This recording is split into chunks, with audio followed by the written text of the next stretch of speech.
Geography यूनान Greek के शब्द जियो प्लस ग्राफी से मिलकर बना है, जिसका अर्थ पृथ्वी का वर्णन करना होता है।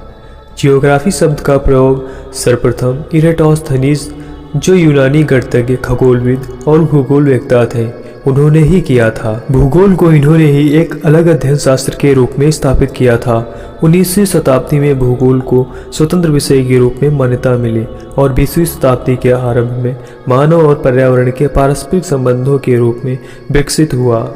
भूगोल की दो प्रमुख विचारधाराएं संभववाद और नियतवाद। संभववाद के अंतर्गत मानव प्रकृति प्रदत्त अनेक संभावनाओं को अपनी इच्छा अनुसार उपयोग कर सकता है, पर नियतवाद के अनुसार मानव को अपने अनुसार कुछ कार्य करने की स्वतंत्रता सीमित है। भूगोल की दो प्रमुख शाखाएं हैं, भौतिक भूगोल और मानव भूगोल।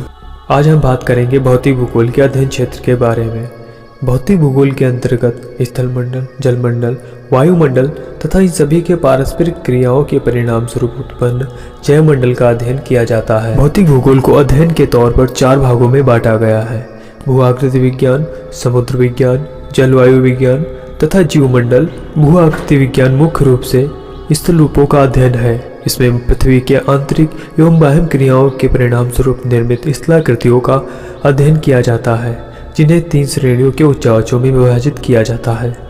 प्रथम श्रेणी के उच्चावचों में महाद्वीप और महासागरीय बेसिन, जो कि महासागरों के सतह पर स्थित बड़ी द्रोणियां होती हैं, जिसमें महासागरीय मग्न तट, महासागरीय मग्न ढाल, महासागरीय मैदान और महासागरीय गर्त आते हैं।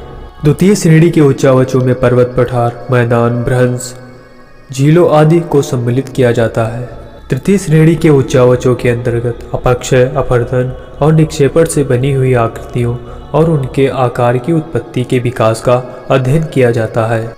समुद्र विज्ञान के अंतर्गत सागरीय भूविज्ञान, सागरीय भू आकृति, भौतिक समुद्र विज्ञान, रासायनिक समुद्र विज्ञान, जीव समुद्र विज्ञान और व्यवहारिक समुद्र विज्ञान को सम्मिलित किया जाता है। जलवायु विज्ञान के अंतर्गत पृथ्वी के चारों ओर व्याप्त गैसीय आवरण को वायुमंडल कहते हैं। वायुमंडल का अध्ययन जलवायु एवं मौसम विज्ञान के अंतर्गत किया जाता है। मौसम लघु समय, दिन, सप्ताह तथा मास के संदर्भ में किसी स्थान की वायुमंडलीय दशाओं, तापमान, वायुताप, पवन, आर्द्रता, वर्षा, दृश्यता आदि के सम्मिलित रूप को मौसम कहते हैं।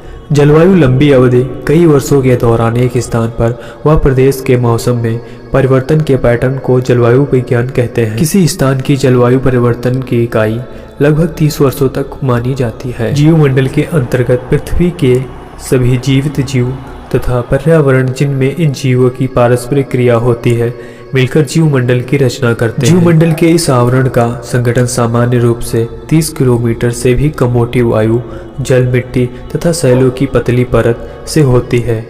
इसके अंतर्गत भौतिक पर्यावरण, मृदा, प्राणी तथा वनस्पति का अध्ययन किया जाता है। वीडियो अच्छा लगा हो तो हमारे चैनल को आप सब्सक्राइब करें, जिससे हम आगे ऐसे ही वीडियो लाते रहें आपके लिए। तो मिलते हैं अगली वीडियो में, तब तक के लिए धन्यवाद।